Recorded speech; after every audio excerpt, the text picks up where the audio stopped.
Peace, peace, peace. Peace and blessings. Mic check, mic check. Is my microphone on? Mic check, mic check. All right, we good. We are good.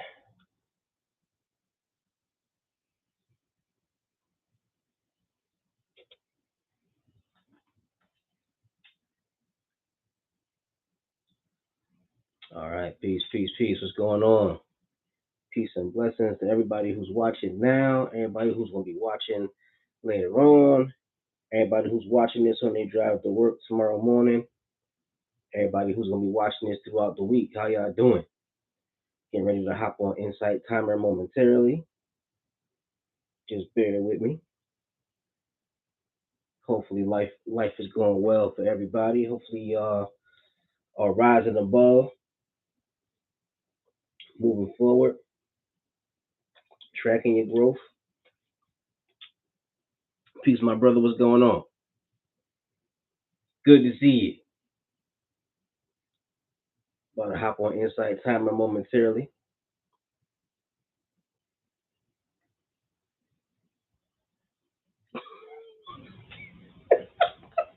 Salami bacon back to you.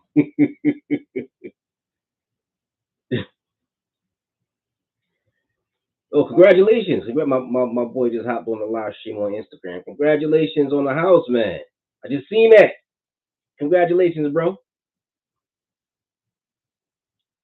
How you doing? How you doing?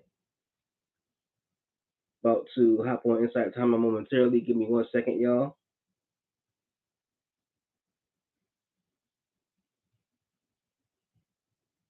All right, here we go.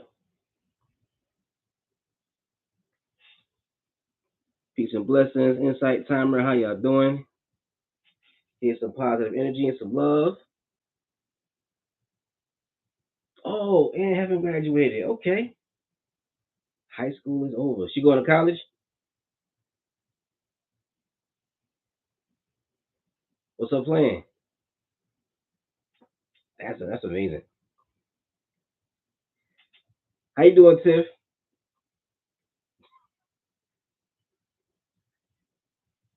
What's going on? Everybody come in the room. Let me know how y'all doing. Let me know how your day was so far. Peace and blessings to everybody. Hope y'all doing all right. Jackie was popping tonight. You popping. You always popping, Jackie. I'm always happy when you here. Angela, how you doing? Adele, what's going on? You at the gym, Tiff?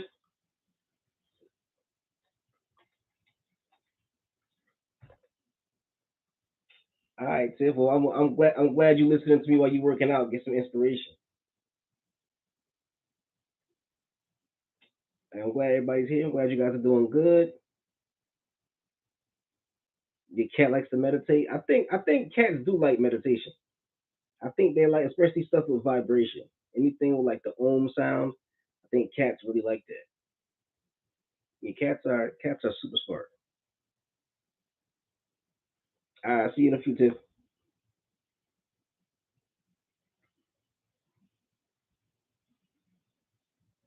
Okay, that's what's up. General studies. That's what's up. How was you guys' day so far? Oh, I did something fun. I finally had a chance to practice my guitar, and like I was playing the song. I think it was the song "The Horse with No Name," which is supposed to be like the easiest song you can learn on acoustic guitar. And I actually did pretty good. I actually started to sound like something. All this time I thought, all this time I thought something was wrong with my guitar. I was like, something wrong with this guitar because it ain't sounding that good. And then I realized the guitar is just fine. I just didn't know what I was doing, but it sounded kind of cool though. But I had to like start all the way over from the absolute basics because certain things I didn't know. Oh, your day was hectic. I'm glad you hit on wine. Absolutely. E minor. Oh, you mean that song, Horse with No Name? Is that what you mean, Adele?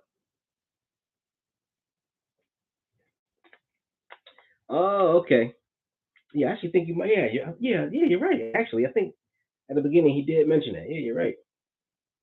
You play guitar?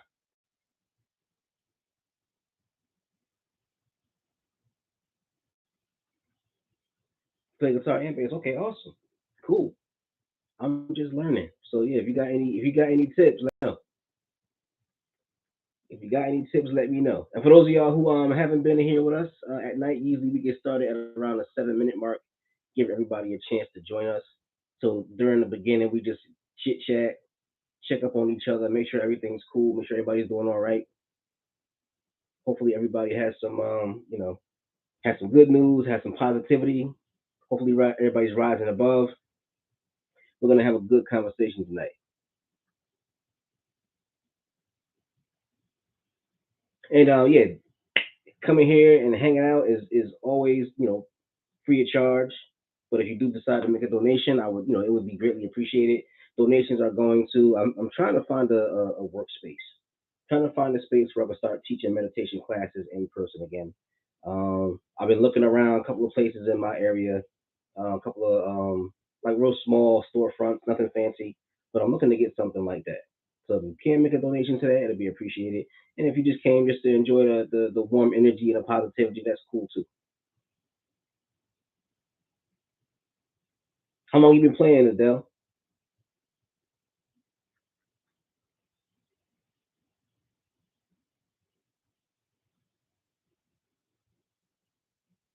20 years. Yeah, I wish I had started learning the guitar sooner because I'm 42 now. So imagine just learning at 42. If I had started when I was 20, I'd be 20 years, 22 years in. I'd actually be good at it. Yeah, you're right. It's never too late. It's never too late. I'm just excited. I love music so much, and I want to make music. I'm always writing music in my head. I mean, as you guys have seen in my live streams, I sing and write lyrics. So I wish I could write. I wish I could make up my own music. That'd be perfect. If I could do that, oh my goodness. If I could do that, I'd be so happy because I got all these songs in my head. And I actually did a live stream like last year or like 2 years ago where I sang a couple of the songs. It was called Three Love Songs, and I sang like three love songs that I had wrote. It was right after me and my wife had separated. I was sleeping over my boy's house in his basement, and I wrote like a bunch of like songs at the time, and I sang like three. My voice was horrible because I was singing out of my range. A friend of mine who's like he likes to sing. He like gave me some tips to sing lower in my range. You want me to sing them again? I'll sing. I'll sing them. I'll sing some new ones. I'll do that. As a matter of fact, let's plan on doing that next week. Next week I'll dig up those lyrics and sing again. But I don't like I said I can't play guitar, so there's not gonna be no music. It's just gonna be me singing. But I'll do it for sure. Absolutely. Y'all know me. I never pass up a chance to sing or perform. I never pass up a chance to sing ever. Even when people ask me not to, people be like, "Yo, Dad, don't start singing." I'm on it anyway.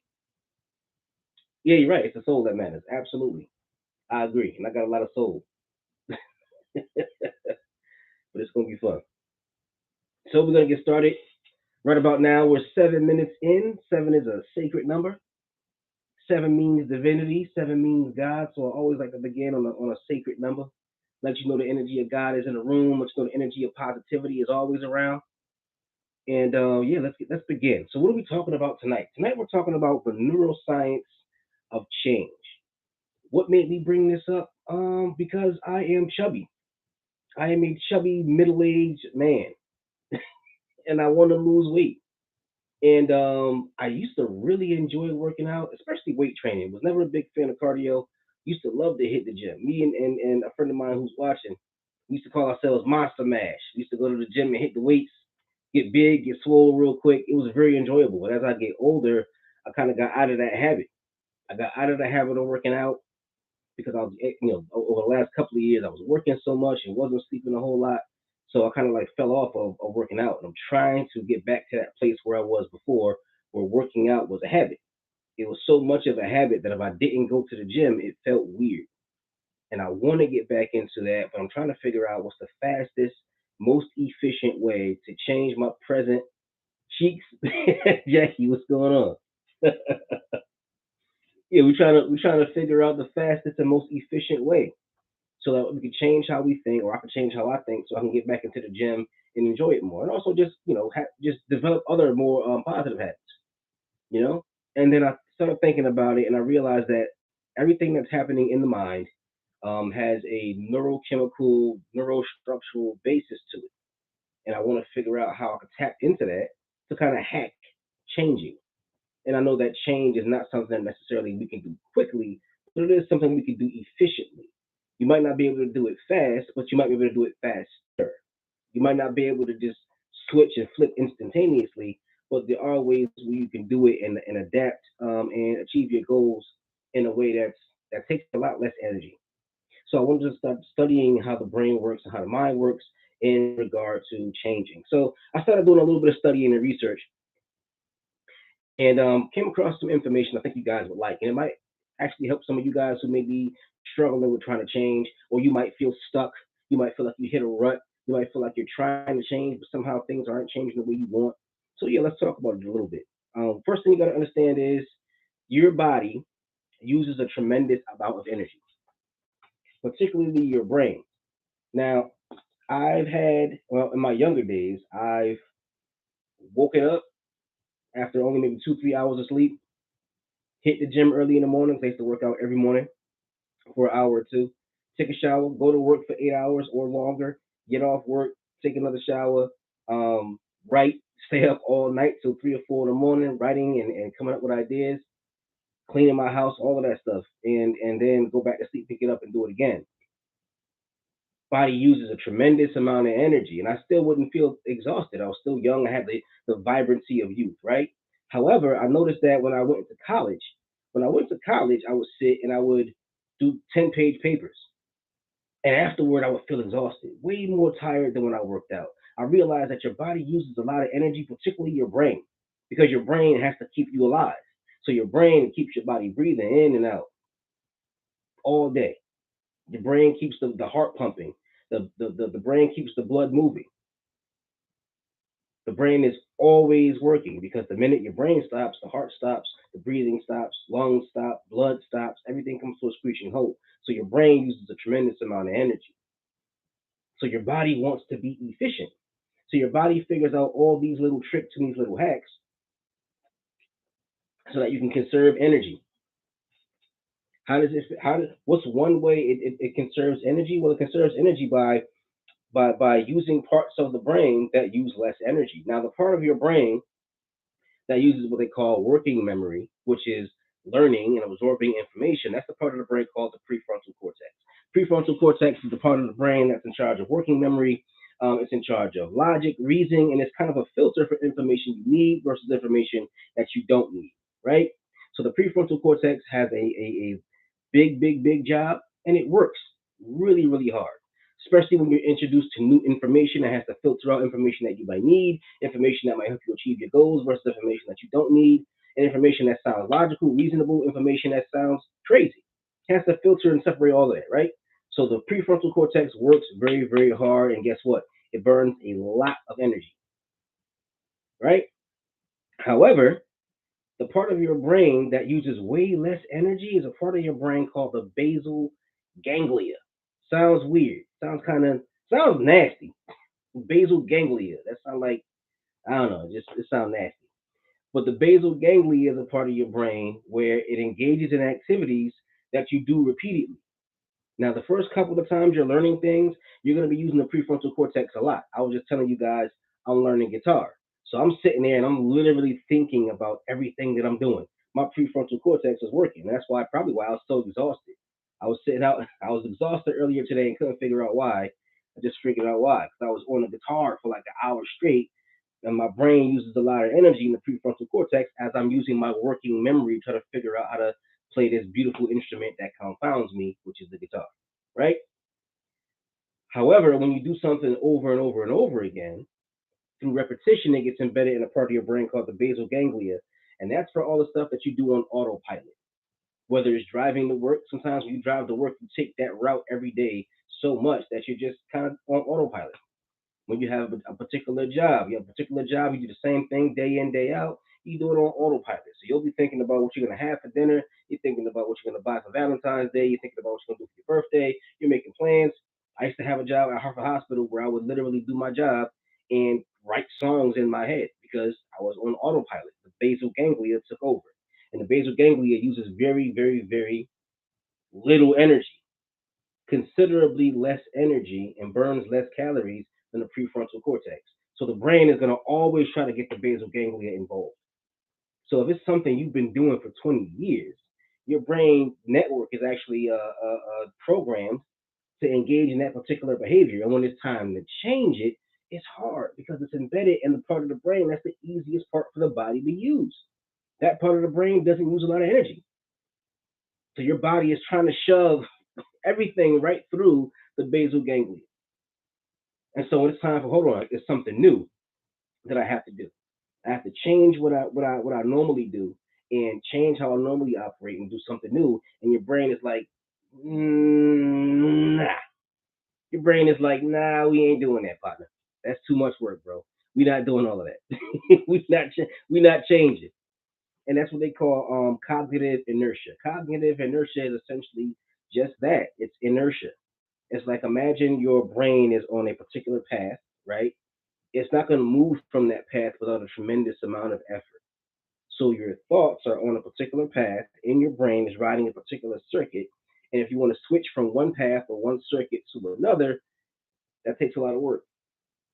And because your brain doesn't want to change paths or create new neural networks, then you end up inert, meaning you can't move, can't stray from the path. And cognitive inertia is kind of like a technique that our body uses and develops so that we can conserve energy. Typically we're going to stick to what we know that conserves energy. When you got to make new decisions, you got to absorb new information. You have to change your brain patterns, change your daily habits. Sometimes you got to work harder physically in order to engage in new things, like you decide to go to the gym.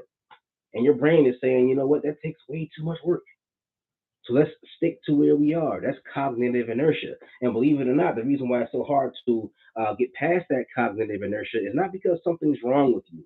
That's something that's very, very unfortunate that we live in a culture where you got to keep going, got to be motivated. And we're trained that if you're not motivated all of the time, it's because you're lazy and you're not working hard enough. And we beat ourselves up a lot for that too. It's not that you're lazy, it's not that you're not working hard enough. It's just that your brain is designed for cognitive inertia to conserve energy. And changing is extraordinarily difficult. Ask anybody, whether you're a regular person who's trying to develop a positive habit and eat healthy, or if you're a person who's struggling with alcoholism or drug addiction. Change is hard. And especially for individuals who have that chemical dependency. If you have a chemical dependency, a lot of times you got to hit rock bottom. That's how hard it is. People can see their lives fall apart and they have to decide between changing or hitting rock bottom. And a lot of times people choose to hit rock bottom simply because it's easier. It's so hard to change. Now, I've had a real hard time changing over the years, right? So I wanted to look into it and try to figure out how can we change a little bit faster? What can we do to change? Well, let's talk about what happens to your brain when you're trying to make a new decision and change, right?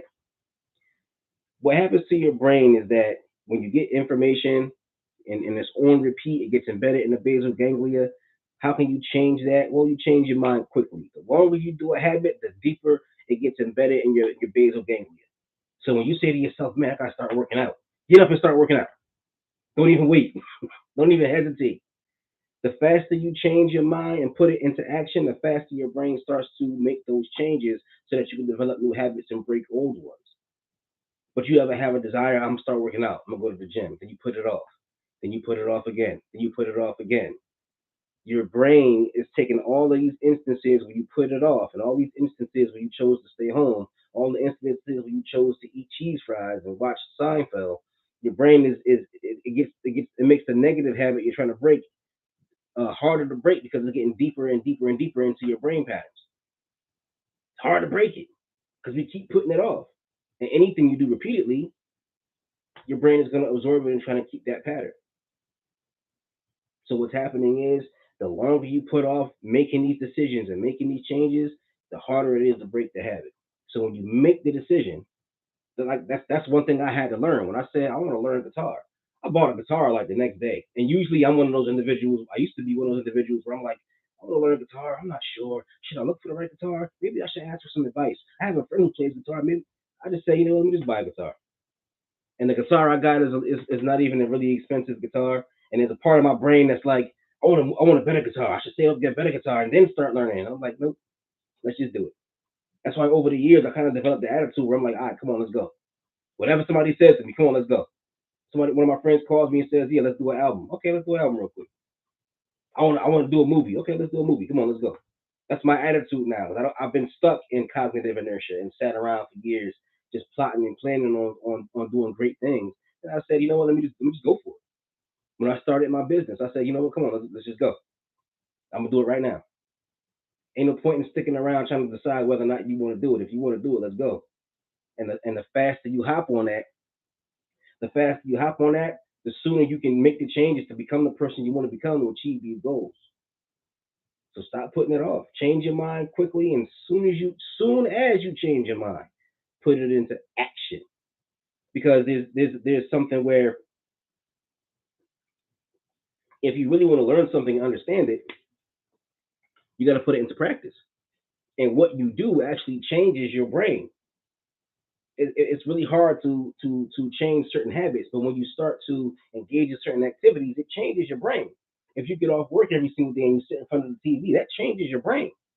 I used to have the habit I would get off work, and then as soon as I got off work, I would clean my house and listen to lectures, listen to positive lectures about history, about spirituality. Now, all of that stuff is embedded in my brain.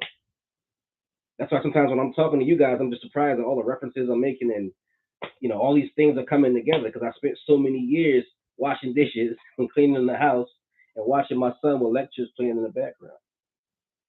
So now it's embedded in my brain. And you can do the exact same thing. What you do on a daily basis, it changes your brain and it makes breaking certain negative habits and cultivating positive habits easier. Your brain is going to learn from what you do. Our 5% brothers say knowledge, wisdom, understanding. Understanding comes last in that sequence. Why? Because once you actually do something, that's when you really understand it. And that's when you really learn and start to make that change. And you can change, and sometimes it takes actually doing it to change, which is a beautiful thing. It's a beautiful thing. And you'll be surprised at how much you can learn about yourself when you actually put these things into practice. So put it into practice. Don't wait. Don't hesitate. And don't talk yourself out of it because we do that a lot. I got a great idea, but I'm not sure. It might cost a lot. I don't know if I can. I might not have the time. Do it right now. Whatever it is. I want to start working out. Okay. Well, you don't need a gym membership. Just get on the ground right now and do 10 push-ups and then do 10 more. And the next thing you know, your heartbeat is pumping, your body feels good, your body feels energized, and guess what? You're gonna start. It's gonna become a habit quicker and faster and more intense because you just hop right in there. Yeah, excuses are just over planning because of fear. You put that beautifully, Owl. Thank you. You're right. And you really don't. And the thing about it is that we have this fear before we do something, and quite often the fear is not really justified. Like you get nervous about going to the gym and working out. There's no danger there. You're not gonna hurt yourself. You're not like a bodybuilder where you're gonna bench press 700 pounds and possibly, you know, tear a rotator cuff or something. Yeah, tomorrow's not promised. You're right, Rita. Tomorrow's not promised. What is promised in life is mediocrity if you don't act. If you don't take action, yeah, mediocrity, that's promised. That's the only thing that is promised. Entropy. Things tend to trend toward getting worse without effort. Whether it's your physical health, whether it's your performance, whether it's your knowledge, these things tend to go down. The safety and the integrity of the planet and the ecosystem, these things tend toward entropy. They tend to fall apart unless you put effort in. Same thing with you, same thing with your body, same thing with your brain. You put effort in and things will trend upward and get better. You don't put effort in, naturally things tend toward entropy, which is deterioration. falling apart, disorganization. Also, when you're making a decision, right? There's two parts of the brain that get activated when you're changing your mind and making a decision. This part is kind of interesting. The prefrontal cortex gets activated, right? When you're changing your mind. But there's another part of the brain called the frontal eye field. What is the frontal eye field? Well, the frontal eye field is a part of your brain that is in charge of looking at and detecting things in your field of vision. So if you look ahead of you, right, and you're looking at something ahead of you, your eyes focus on what's ahead of you. When you focus on what's ahead of you, that's the frontal eye field getting activated. Why does the frontal eye field get activated when you change your mind or try to change your mind? Well, what happens is that the frontal eye field in our ancestors, when we saw something in front of us and our eyes focused on something in front of us, right, we would have to make a decision. We would make a decision whether it be to attack it, to run from it, to eat it, right? So that part of the brain is attached to us taking action. The part of your brain that gets activated when it's time to take action, that's a part of that process. Multiple parts of the brain gets activated for certain processes, and that's a part of the process. The frontal eye field. So that part gets turned on when it's time to change your mind or time to make a decision. So what does that tell you? Well, the frontal eye field gets activated with focus and with attention. So if you have focus plus sustained attention plus action, that leads to change. So focus your mind on what it is that you want to change. Don't think about the struggle of how hard it's going to be. Think about what you want, and focus your mind on that. And that makes it easier to make the changes so that you can become a new person or achieve a particular goal or engage and create new habits. So think about all the things that you want and really just focus on what you want. And with that focus and sustaining your attention on that goal, and that will inevitably or almost inevitably lead to action. There are certain things that you want in life. Now imagine if you focus your mental energy every single day on what you want. That's why people would always say have a vision board. Certain things that you want, get a vision board. Have something to look at that actually activates a part of your brain that's going to lead you to take action so you can get things done. And I've seen really beautiful stories where individuals will have these vision boards and these amazing vision boards, and they'll have like a big yacht on the vision board, right? They have like a nice house, beautiful car, beautiful family on the vision board, and then like 5 years later, all the things they ever wanted and they put on that vision board they have in their personal lives. So it can be done. You just have to know how to trigger the brain so it can do what you want it to do, and you don't have to fight it. I think Deepak Chopra said, "What you resist persists." You don't have to fight your brain in order to get what you want out of it. You just have to know how to communicate, and that's a way the brain communicates. The brain communicates, or conscious mind communicates linguistically, and as far as visuals. Using the right visuals and triggering that part of the brain, the frontal eye field, can assist you with changing. Which also leads us to the next step, visualization, right? Because when you sit and you meditate, right, and you have a visualization meditation, which I've done, that part of the brain gets activated there as well. And when you meditate, guess what else? Guess what else gets activated?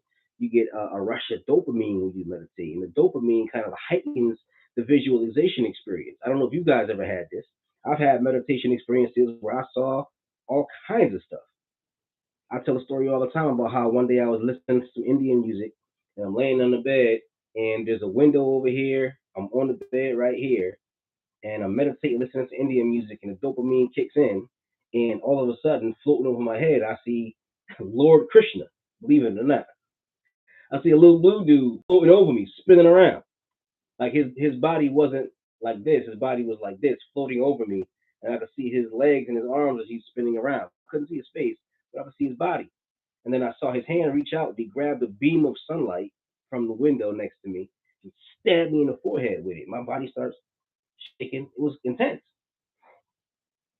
Now that is you could believe it's a result of a really deep, profound spiritual experience, but also it's the result of visualization while I was meditating. The experience was amplified because my brain was in a meditation trance state, and it made the experience seem even more real. And it's the same thing when you're trying to change and set goals for yourself. Sit and have a visualization meditation.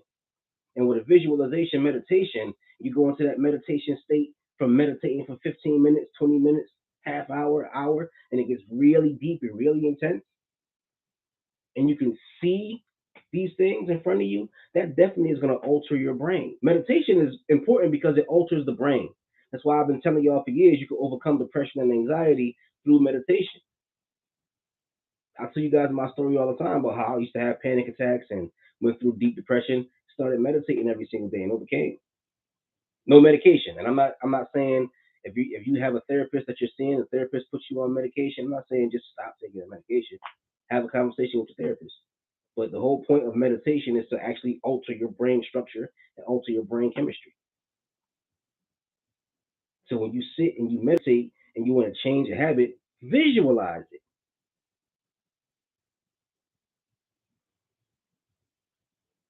Ah, I like that. Michelangelo said, first I dream my painting and then I paint my dream. Beautiful. And it's the same thing with your life. Close your eyes and just visualize the habits that you want to have. And if you do this on a daily basis, it's going to change your brain. It's going to change your brain structure. It's going to change your habits and change your neurochemistry. That's the whole point of meditation. And it's so intense and so powerful. It's going to change you. That's the whole point. You want to change your habits, and meditation can help you reach into yourself and get that change. Visualization is a very important tool and a very powerful tool for meditation. And you gotta love it. You gotta love it. So when you close your eyes and you can see it, that helps to set the goal. It helps to set the intention. If you do it every single day, you'll be surprised at how quickly you'll change that habit. I used to do visualization meditations and change habits instantly. Maybe I'll show y'all some of the meditations I used to do back then when I used to experiment, try to find good meditation techniques to achieve those kinds of goals. Another thing that you can utilize, once again, we're talking about meditation and visualization as a meditation technique. Mindfulness is another great meditation technique that helps you to change goals.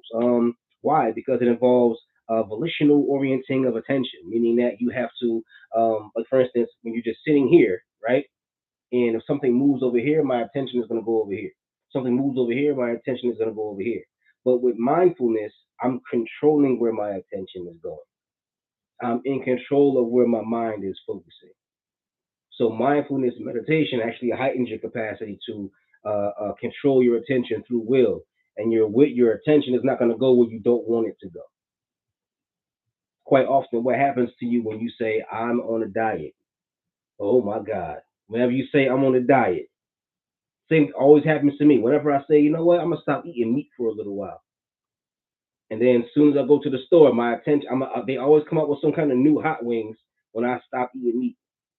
I don't want to eat meat no more. The next thing you know, we got this new jalapeno flavor of hot wings. Yeah, exactly. Olympic athletes see themselves winning. Good point, Cynthia. Long before they get to the big race, absolutely. Yeah, that's what always happens.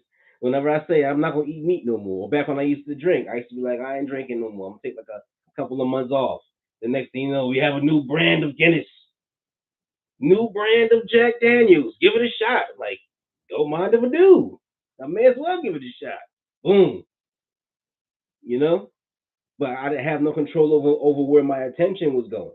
So these commercials could just pull my attention wherever they wanted it to go. But with mindfulness meditation, what happens is you learn how to control your attention through your will, and your attention is only going to go where you want it to go. Now I can walk. I can walk. The other day I walked into a liquor store because I was looking for an ATM, and there was an ATM in a liquor store. I walked in there and just walked right back out. Didn't even want to drink. I didn't even like the smell of the place. My attention is only going to go where I want it to go now. I haven't eaten meat in a while, and usually I'll crack for hot wings, but I you know haven't been concerned about it. I've been okay. The mindfulness is helping me to break the habit and change the habit, right? Also, mindfulness helps you to be more alert and aware of what's going on within you. Now, quite often, and this is something else that I've talked to you guys about. Quite often, before there's any kind of activity that happens when you take action and make a decision, quite often the body is responding to certain stimulus in your environment. So, for instance, when you say, I'm not going to eat meat anymore, right? And then you start seeing hot wings. So, something happens in the body when you see those hot wings. Hey, Mama B, what's up? I've tried cauliflower as wings, but I haven't been able to make it properly yet. And no place around here makes cauliflower hot wings. But I've tried it. When I was married, my ex wife made it for me one time. It was real good. But I just can't make it. And I've tried. I've tried everything. I can't do it right. Yeah, yeah. You try all the time. Yeah, we gonna get it though. Keep trying. We gonna do it. We gotta visualize making a cauliflower hot wing. That's what we gotta visualize. So we can do this right. Matter of fact, I'm gonna try that. I'm gonna try that this week. I'm gonna try again. But yeah, so what happens is that there's changes in your body. Your muscles might get tense. Heart rate might accelerate. Your eyes might focus. Palms might start sweating depending upon how bad you want it. Right? So then your mindfulness meditation, your mindfulness state makes you more aware and it alerts you to what's happening within your body. Sometimes I'll get frustrated, and when I was younger, I would get frustrated and just respond by just isolating myself or losing my temper or reaching for a bottle and having a drink. But now that I'm more mindful, more aware, once I start getting frustrated, I feel it in my body. I'm like, oh, what am I? My stomach muscles are getting a little tight. Let me relax for a second. Let me take a deep breath. Let me chill for a second. Right? So I'm more aware. So being mindful helps me to change certain habits because when you engage in certain activity, your body goes through a series of changes that we don't even notice half the time. But when you become mindful, you notice these little subtle changes in your breathing and the tension in your muscles and in your habits, right? So you become more aware. And as you become more aware, it makes it easier for you to control certain behavioral patterns. And also being mindful helps you to control your thoughts, helps you be more aware of your thoughts and how you feel. Used to be certain people I would be around and just be annoyed and be frustrated. But when I'm mindful, now I could actually analyze myself in that situation and say, why am I annoyed? Why am I frustrated? Why is this person getting on my nerves? And by being more mindful and being more aware, now I can kind of look into it and examine it a little bit more and make better decisions and either choose to stay away from the situation or be in the situation. Thank you, Susan, for the donation. Exactly, Susan. Exactly. Positive, mindful domino effect. Exactly. And also, mindfulness makes you more, like I was just saying, more metacognitive. You're more aware of what you're aware of. You're more aware of your thoughts, more aware of what's around you, more aware of your personal inner experiences, and more aware of what you're aware of. And that's very important for being for changing your habits because quite often we fly on autopilot. We fly on autopilot. Most of the things that we do throughout the day is just autopilot. We just going. But when you're mindful, now you get to actually just be aware. What? Oh, wait a second. This is what I'm thinking. Why am I thinking this? Why am I acting like this? Right? So it's a beautiful thing. And also something else that's kind of cool with mindfulness is with mindfulness. There's something called decentering. Decentering is when you kind of separate yourself in your mind from your own personal experiences, and you're able to see what's happening around you and see what's happening within you, but from an objective perspective. It's not about me and my personal experiences. I can almost look at my personal experiences almost as if from a distance. And when you start seeing your personal experiences from a distance, you can control it a little bit more. Like for instance, like I was mentioning before, sometimes you say to yourself, "Oh wow, I'm getting frustrated." Now, when you're not mindful, you get frustrated and you just yell, or you get upset, or you get mad, or you walk away, right? But when you're mindful and you decenter, you're able to look at yourself and say, "Oh wow, I'm getting upset. Look at me. I'm so handsome. Why am I so angry if I look so good?" and you can kind of like separate yourself from even though the experience is happening to you, you can separate yourself from the experience, which helps you to stay calm. Yeah, and you're 100% right about that, Owl. You know, feeling and being more aware can be quite painful and overwhelming. Yeah, it can be. Very true. Very true. And like you also mentioned, it won't always be that hard. It won't always be that difficult. It will get easier. And a big part of the reason why it gets easier over time is because as you become more aware of yourself and you see what's going on within you, you can address certain issues. You can address certain issues. A lot of times, the discomfort and the anger and the frustration and the insecurities will cause us to act and think and feel a certain way. But now you're mindful and you're aware of what's happening within you. Now you can kind of say, okay, why am I upset? What's going on within me? And you can actually sit and face it. That's a very important part. And for anybody who might be struggling with drinking or drug use or what have you, the cool thing about sobriety is the fact that you can see things as they are and address issues. One thing with me is, as soon as I got a little bit upset, let me get that Jack Daniels. Let me get a Jack and Coke. Let me let me play the trumpet real quick. I want to play this trumpet real quick. You know what I'm saying? And you drunk and you high all the time, and you don't have to address none of your issues. But then when you're sober, the first thing you got to start doing, and more mindful, the first thing you got to start doing is addressing the issues. And then over time, because you address the issues, it's not a problem no more. Fear of intimacy is not a problem no more because now I'm sober. I get to really look at it. You really look at myself, look at what I'm afraid of, face it, and it's a beautiful thing. And especially when you're mindful, you're able to decenter. So you're decenter, and you're able to look at it objectively without getting emotionally invested in it. Because when you're not mindful, what happens? You get emotionally invested. You feel like you're the center of the whole universe and the center of this whirlwind of negativity. But when you decenter through meditation and mindfulness, you get to fall back and just look at it and say, okay, wow. And objectively, you can decide what needs to get done without being emotionally overwhelmed and overwrought. You can just face it, which is beautiful. So at the end of the day, change is something that is difficult. It is hard. But luckily for us, we have the tools that we need, the tools of mindfulness, the tools of visualization, the tools of meditation, and the tools, I don't want to use the term tools, but we also have the support of each other. And that's another great thing for us to utilize to implement change within ourselves is to put ourselves in positive situations. I'm not a religious person, but there have been times in my life where I've gone to the church or gone to the mosque just because I need to be around positive people. I've gone to certain spiritual events. I just need to be here and just listen to the other people who are happy. Listen to other people who are trying to utilize what they know and understand so that they can empower themselves and love themselves. And because I'm around positive people now, my thoughts are positive. And I'm not going to sit here and judge anybody's personal religious beliefs because sometimes just being in the moment and being in that environment can give me what I need. Develop positive friendships. And if you're trying to stop drinking, find people who don't drink and hang out with them. You're trying to work out more, find people who work out and hang out with them.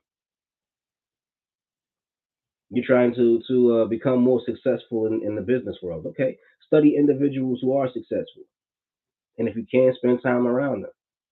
Study their daily habits and spend time around them if you can. Just keep in mind, human beings are social creatures. So whatever changes you want to make within yourself can be expedited by who you socialize with. If you're a person who wants to be an entrepreneur, you don't know any entrepreneurs, it's gonna make being an entrepreneur very difficult. You're a person who wants to calm down in the anger and be more loving. Well, you gotta be around some loving people. Energy transfers, exactly. And that's the cool thing about the internet and the cool thing about social media is that you could just the people who you might need to be around and talk to and communicate with and uplift you and empower you, they could be just one button away. I remember when I was on Facebook. I don't use Facebook as much as I used to, but yeah, I was on all kinds of groups, meditation groups, and Black History groups, and all kinds of stuff. So every time I went on social media, oh look, here's one of my compatriots. Here's somebody that's on my team. And remember, you are what you eat. You are what you eat. If you want to body build, you got to change what you put in your body so you can build muscle. When I used to really work out, I used to be on a high protein diet, eating the shakes and all of that stuff, watching how much carbs I was eating and all of that stuff. Very important, right? Same thing with your mind. If you want to become more successful, then consume that. You got YouTube. Go on YouTube and watch some stuff about people who run businesses. Listen to people have lectures about what capitalism is, how they thrive. When I studied spirituality for a very long time, like I mentioned, I go on YouTube and just listen to lectures. Even to this day, when I go to bed at night, I used to be so hungry for knowledge. I used to literally go to bed and put my earbuds in and listen to lectures about spirituality. So even in my sleep, I would wake up the next day and just get all that spiritual knowledge embedded in my unconscious mind. And you can do the exact same thing with anything. Anything you want to learn. You want to learn how to be a better chef? Go to social media. Watch people cook. Learn. Hang around people who cook really, really good. Get some secret recipes. Talk to your nana. All of us got a nana or an auntie or something that can cook. Whatever you want to learn. Anything. You are what you eat. Just make sure you consume everything. Everything that you're trying to achieve, somebody already achieved it. So consume the knowledge they have. You'll be surprised at what's out there. You'll be surprised at what's out there. Sometimes I just go on the internet and just make up phrases just to see what's out there. I just make up weird stuff. Saxophone bodyguard and just type it in. It's like a whole underworld of saxophone playing bodyguards you ain't know nothing about anything. So just consume that if that's what you into. And that expedites and really speeds up the changing process. You are what you eat. You are what you consume.